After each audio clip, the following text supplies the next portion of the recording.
मैं पुष्पा महाराज, विभागाध्यक्ष हिंदी विभाग, महिला कॉलेज, डालमिया नगर। पिछली कक्षा में मैंने आपको शाब्दी व्यंजना के विषय में बताया था। जो शब्द शक्तियों के 3 भेद हैं, अभिधा, लक्षणा और व्यंजना। उस व्यंजना के जो 2 भेद हैं, शाब्दी व्यंजना और आर्थी व्यंजना। तो कल मैंने शाब्दी व्यंजना की चर्चा की थी। शाब्दी व्यंजना वह व्यंजना है जब शब्द की सहायता से व्यंजना एक अन्य अर्थ व्यक्त करती है, तो वहाँ शाब्दी व्यंजना होती है। और इस शाब्दी व्यंजना के 2 भेद बताए थे, एक अभिधा मूला और फिर दूसरा लक्षणा मूला। जब अभिधा से अर्थ मिल जाए और फिर एक अन्य अर्थ की प्राप्ति हो, तो वहाँ अभिधा मूला लक्षणा होती है। इसी प्रकार लक्ष्यार्थ के बाद भी जब हमें दूसरा अन्य अर्थ मिलता है, तो वो उसे लक्षणा मूला कहते हैं। तो ये था आपका शब्द शाब्दी व्यंजना।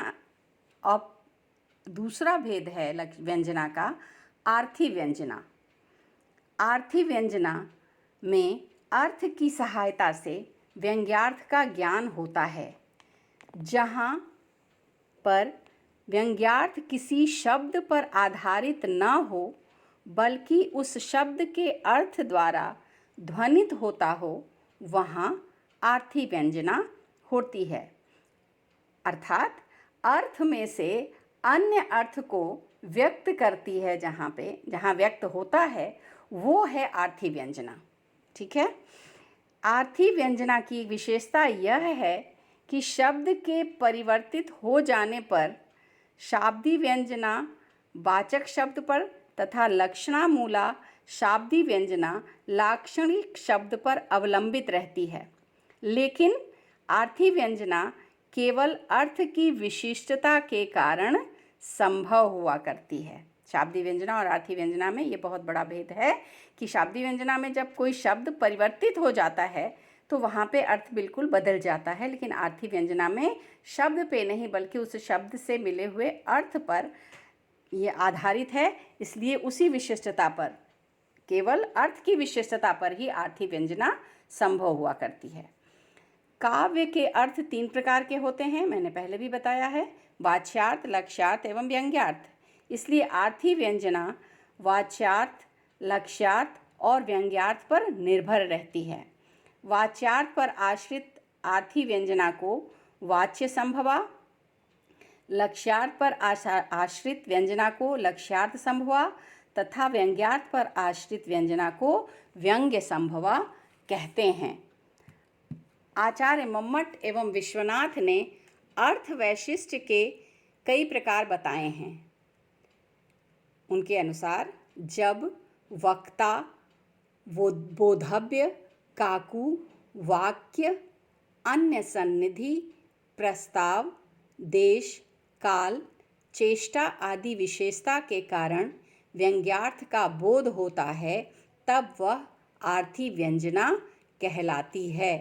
अर्थात इनके द्वारा ही, ये जो मैंने बताए वक्ता, बोधव्य, काकू इत्यादि, इनके द्वारा ही आर्थी व्यंजना प्राप्त हो सकती है। ये आर्थी व्यंजना के मूल हैं। तो इनको अब हम विस्तृत में देखते हैं। पहला है वक्री वैशिष्ट्य। वक्री वक्ता के वैशिष्ट्य के आधार पर, वक्ता यानी बोलने वाला, जिस बात को कह रहा हो वो है वक्ता। वक्ता के वैशिष्ट्य के कारण जहाँ व्यंग्यार्थ की प्रतीति होती है, वहाँ वक्री वैशिष्ट्य आर्थी व्यंजना होती है। जैसे पति देवता सुतियमः, मातु प्रथम रव तव रेख, महिमा अमित न कही सकही, सहस शारदा शेष। स्वयंवर से पहले सीता पार्वती की पूजा करने गई हैं और वहाँ उनकी वंदना करते हुए वो पार्वती से प्रार्थना कर रही हैं, और तब वो उनकी महानता का वर्णन करती हैं। तो उनकी महानता का वर्णन करने का मतलब यहाँ है ये है कि इसमें पार्वती, वो कहती हैं कि पार्वती आप इतनी महान हैं तो आप सीता की मनोकामना पूरी कर सकती हैं, उनकी महानता का वर्णन करते हुए। तो ये वक्ता जो कह रहा है उसकी विशिष्टता है, और उसके द्वारा हम यहाँ पे अर्थ निकालते हैं, तो इसलिए ये आर्थी व्यंजना है, वक्री वैशिष्ट्य आर्थी व्यंजना है। ठीक है। दूसरा है बोधव्य वैशिष्ट्य। यहाँ वहाँ वक्ता के कारण और यहाँ श्रोता के कारण, बिल्कुल उसके विपरीत है ये, कि जहाँ श्रोता की विशेषता के कारण व्यंग्यार्थ की प्रतीति होती है उसे बोधव्य वैशिष्ट्य संभवा आर्थी व्यंजना कहते हैं। यानी कहने वाले ने जो कहा उसका जो विशिष्ट अर्थ लिया श्रोता ने, वही है बोधव्य वैशिष्ट्य। इसके बाद है काकु वैशिष्ट्य।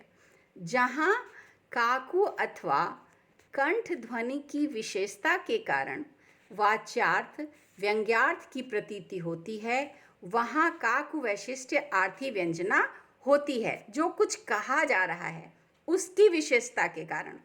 उदाहरण देखिए, जब राम जा रहे हैं, वन जा रहे हैं, सीता कहती है मैं भी जाऊंगी, तो वो उन्हें समझाते हैं कि तुम सुकुमारी हो, तुम मत जाओ, तुम घर में रहो, क्योंकि वहाँ पे जंगल में जो है बहुत कष्ट है।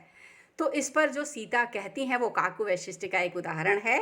वो कहती हैं राम से, मैं सुकुमारी नाथ बन जोगू, तुम्हि उचित तप मोकहूँ भोगू। अर्थात मैं सुकुमारी हूँ और आप वन के योग्य हैं, आपको तप उचित है और मुझे भोग करना उचित है। अर्थात ये वो नहीं कह रही हैं, वो ये कह रही हैं कि यदि मैं सुकुमारी हूँ तो आप भी सुकुमार हैं, और इसलिए जब आप वन जाने योग्य हैं तो मैं भी वन जाने योग्य हूँ। कहती हैं मैं अगर राजकुमारी हूँ, मैंने वो कहती नहीं है, लेकिन ये जो काकु वैशिष्ट्य है, कंठ ध्वनि के द्वारा ये बात मालूम हो रही है कि वो कहती हैं कि मैं राजकुमारी हूँ तो आप भी राजकुमार हैं, मैं सुकुमारी हूँ तो आप भी सुकुमार हैं। तो ये जो है अर्थ जो निकल रहा है वो काकु के द्वारा, कंठ ध्वनि के द्वारा मालूम हो रहा है, ध्वनित हो रहा है, इसलिए यहाँ पे काकु वैशिष्ट्य आर्थी व्यंजना है। इसके बाद है वाक्य वैशिष्ट्य। जहाँ वाक्य की विशेषता के कारण व्यंग्यार्थ का बोध होता है, वहाँ वाक्य वैशिष्ट्य आर्थी व्यंजना होती है। अब इसका उदाहरण है, आप दियो मन फेरि लय, पलटै दीन्ही पीठी, कौन चाल यह रावरी, लाल लुकावत दीठ। ये बिहारी का दोहा है। इस दोहे में नायिका नायक से कह रही है कि आपने पहले तो मुझसे प्रेम दिखाया और अब आप मेरी ओर पीठ कर दिए। पीठ कर देना यानी मुझे अब आप मेरी उपेक्षा कर रहे हैं। तो इसीलिए वो उनको उलाहना दे रही है कि आपको ऐसा नहीं करना चाहिए, लगता है कि आपका मन कहीं और लग गया है और इसलिए आप मेरी उपेक्षा ये कर रहे हैं। तो ये वाक्य के द्वारा, कौन चाल यह रावरी, लाल लुकावत पीठ, ये इस वाक्य के द्वारा यहाँ अर्थ जो निकल रहा है, इसलिए यहाँ आर्थी व्यंजना है और वो वाक्य वैशिष्ट आर्थी व्यंजना है। अगला है अन्य सन्निधि वैशिष्ट्य। जहाँ वक्ता तथा श्रोता के अतिरिक्त दूसरे व्यक्ति के संसर्ग के कारण, मतलब वक्ता भी है, श्रोता भी है और एक दूसरा कोई भी है, संसर्ग के कारण व्यंग्यार्थ ज्ञात होता है, वहाँ अन्य सन्निधि वैशिष्ट व्यंग्यार्थ होता है। जैसे आपने भ्रमर गीत पढ़ा है सूरदास का, तो भ्रमर गीत जो है वो पूरा का पूरा भ्रमर गीत अन्य सन्निधि वैशिष्ट व्यंग्यार्थ का सुंदर उदाहरण है, क्योंकि उस पद में जो गोपियाँ उद्धव से कह रही हैं वो उद्धव से नहीं कहती हैं, बल्कि वो भ्रमर को कहती हैं, भ्रमर से कहती हैं। तो वहाँ जो कुछ भी वो भ्रमर पर भ्रमर के लिए कह रही हैं, भ्रमर पर जो घटित हो रहा है, तो दूसरी ओर उद्धव पर चोट हो रहा है। तो यहाँ अन्य सन्निधि आर्थी व्यंजना हुई, क्योंकि वो भ्रमर जो है वो दूसरा तीसरा है, वक्ता है, गोपियाँ हैं, श्रोता उद्धव हैं, लेकिन वहाँ भ्रमर है जो भ्रमर के माध्यम भ्रमर को संबोधित करके गोपियाँ सारी बातें कह रही हैं जो वास्तव में उद्धव से कही जा रही हैं। तो यहाँ है अन्य सन्निधि आर्थी व्यंजना। इसके बाद है वाच्य वैशिष्ट। जहाँ वाच्य की विशेषता के कारण व्यंग्यार्थ की प्रतीति हो, वहाँ वाच्य वैशिष्ट्य आर्थी व्यंजना होती है। सन सूख्यो वीत्यो बनो, ऊख लोई उखारी, हरि हरि अरहर अजो, धरी धर हरि जिय नारी। ये भी बिहारी का दोहा है।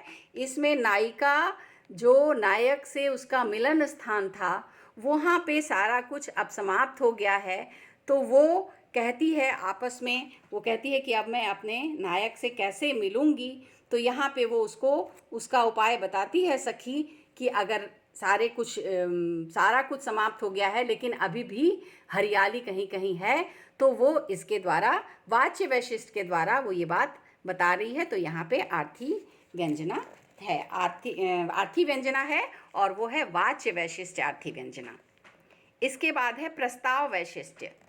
जहाँ विशेष प्रकरण या प्रसंग के कारण वांग्यार्थ की प्रतीति होती है, वहाँ प्रस्ताव वैशिष्ट्य आर्थी व्यंजना होती है। जैसे उदाहरण देखिए, रामचरितमानस से है कि जब भरत आए हैं और भरत आए हैं मनाने के लिए राम को, पूरी सेना मतलब पूरे अयोध्या वासियों को लेकर, तो लक्ष्मण को ये लगता है कि वो शायद इन पर आक्रमण करने आए हैं राम पर, तो वो क्रोधित हो जाते हैं।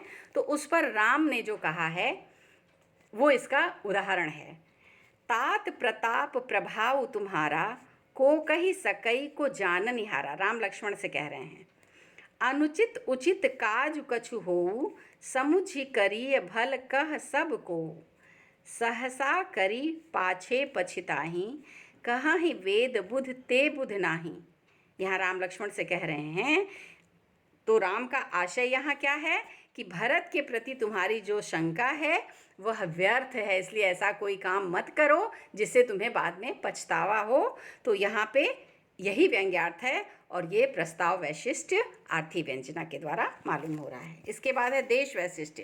देश अथवा स्थान की विशेषता के कारण जहाँ व्यंग्यार्थ की प्रतीति हो वहाँ देश वैशिष्ट आर्थी व्यंजना होती है। घाम घरिक निवारिये, कलित ललित अलिपुंज, जमुना तीर तमाल तरु, मिलित मालती कुंज। ये भी बिहारी का दोहा है। इस दोहे में स्थान की शीतलता, निर्जनता और मिलन के उपयुक्त स्थान आदि की व्यंजनाएं हैं जो कि स्थानजन्य हैं, अतः देश वैशिष्ट आर्थी व्यंजना है। तो इसके बाद अगला है चेष्टा वैशिष्ट्य। यहाँ जहाँ पर चेष्टा या हाव भाव के द्वारा व्यंग्यार्थ की प्रतीति होती है वहाँ चेष्टा वैशिष्ट जन्य आर्थी व्यंजना होती है। जैसे डिगत पानी डिगुलात गिरी, लखी सब ब्रज बेहाल, कंपि किशोरी दरस के खरे लजाने लाल। जब अपनी उंगली पर पर्वत को लेकर खड़े हैं कृष्ण भगवान और उसी समय राधा आती हैं, तो उन्हें देखकर जो उनके मन में और उनके शरीर में जो परिवर्तन होता है वो उसका वर्णन है यहाँ। तो यहाँ पे आर्थी व्यंजना द्वारा अर्थ निकलता है कि जो वो उनके हाथ कांप जाते हैं या बिल्कुल उनके मन में जो स्नेह उत्पन्न हो जाता है वो दिखाई दे जाता है। तो इस दोहे में श्री कृष्ण के कंप और लज्जा के कारण राधा के प्रति उनका प्रेम व्यंजित हो रहा है। ये है यहाँ चेष्टा वैशिष्ट आर्थी व्यंजना। आर्थी व्यंजना में शब्द का सहयोग सदैव रहता है। इस संबंध में आचार्य मम्मट ने लिखा है, आर्थी व्यंजना में व्यंग्य रूप अन्य अर्थ का बोध किसी विशेष शब्द के द्वारा होता है। शब्द प्रमाण के द्वारा गम्य अर्थ ही, गम्य मतलब जाना हुआ, व्यंजना के द्वारा अर्थांतर का बोध कराता है।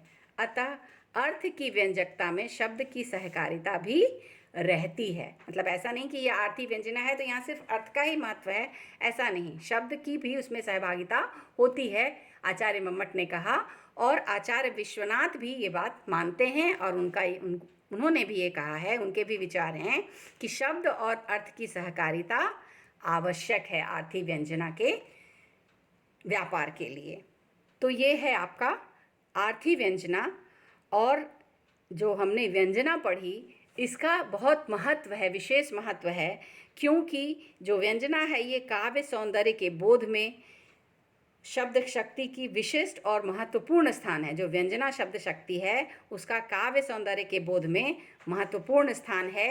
यह शब्द शक्ति ना तो केवल अभिधा की तरह शब्द में सीमित है, न लक्षणा की तरह अर्थ में सीमित है, अपितु यह शब्द अर्थ दोनों में रहती है। अन्य महत्वपूर्ण तथ्य यह भी है कि व्यंजना शब्द शक्ति के कारण ही काव्य अधिक मार्मिक, सरस और ग्राह्य बन जाता है। तो ये था आपका व्यंजना शब्द शक्ति के दूसरा भेद आर्थी व्यंजना। और आज आपका ये शब्द शक्ति का जो विशेष पाठ था वो आपका आज पूरा हुआ। मैंने पूरा शब्द शक्ति का विवरण आपको दे दिया है। आप इसके द्वारा शब्द शक्ति का पूरा परिचय ले सकती हैं। धन्यवाद। में से